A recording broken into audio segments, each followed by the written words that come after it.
नमस्कार दोस्तों, मैं भरत आज एक नए विषय के साथ।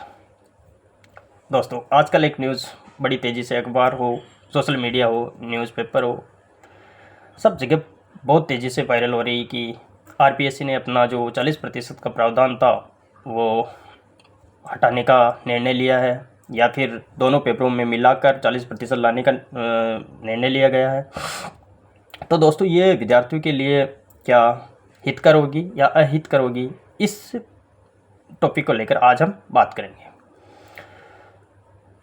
अभी अभी दोस्तों दो दिन पहले शायद लगभग ये सूचना आई है कि फर्स्ट ग्रेड से जो दोनों पेपरों में अलग अलग 40% का प्रावधान था वो अब हटाकर एक दोनों पेपरों में मिलाकर 40% विद्यार्थियों को अर्जित करने होंगे।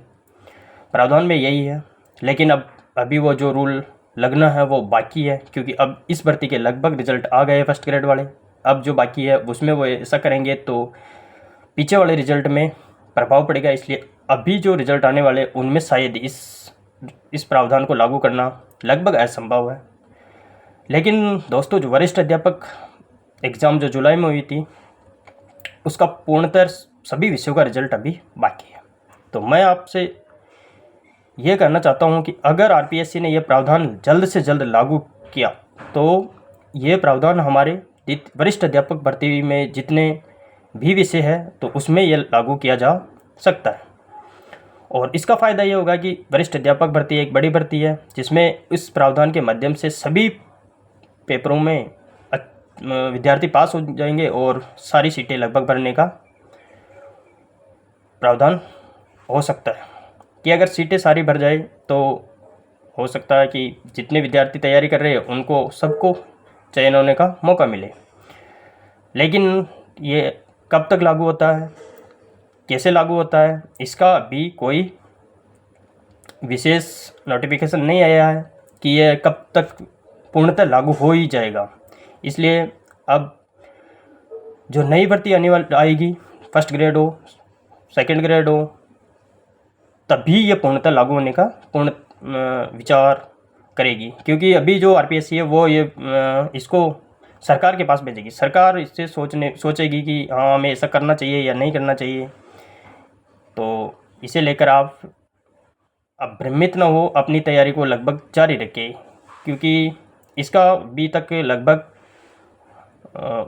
पूर्णतः नोटिफिकेशन नहीं आया है कि ये हो ही गया है। ये केवल एक न्यूज़ जो पेपर है उसके माध्यम से हमें सूचना मिली है कि अभी जो फर्स्ट ग्रेड में जो 40% का अलग अलग क्राइटेरिया बना रखा है उसको हटाने का आरपीएससी निर्णय लेने का सोच रही है। आप अपनी तैयारी को दोनों पेपरों के अकॉर्डिंग ही जारी रखें अभी भी।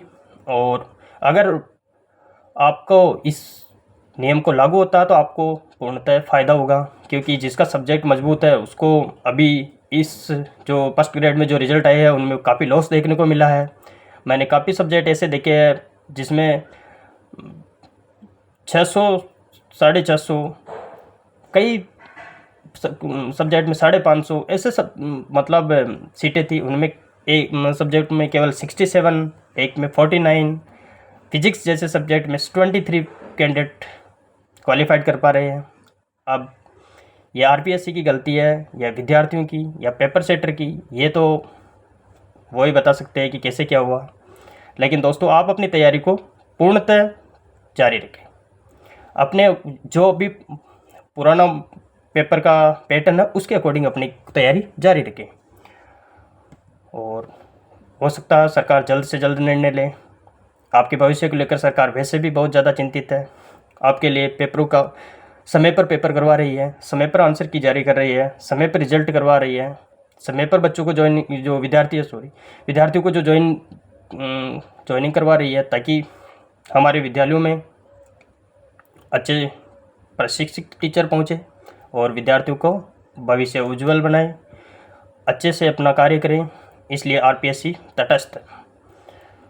लेकिन अब जो रूल बना हुआ है उसके अकॉर्डिंग उनको पेपर का अभी तक करना पड़ रहा है निर्माण, और थोड़ा पेपर का लेवल उन्होंने हाई रखा है। इसका कारण है कि अच्छी गुणवत्ता वाले टीचर अवेलेबल हो, इसलिए उन्होंने बिंदु को लेकर ज़्यादा कार्य किया है। तो मैं आपसे आपकी राय अपने कमेंट बॉक्स में जानने की कोशिश करूँगा। आपको जो अच्छा लगे वो कमेंट बॉक्स में अपनी राय दें। अगर आपका सुझाव अच्छा हो और ख़राब हो, दोनों ही अपनी कमेंट में करें। धन्यवाद, थैंक यू।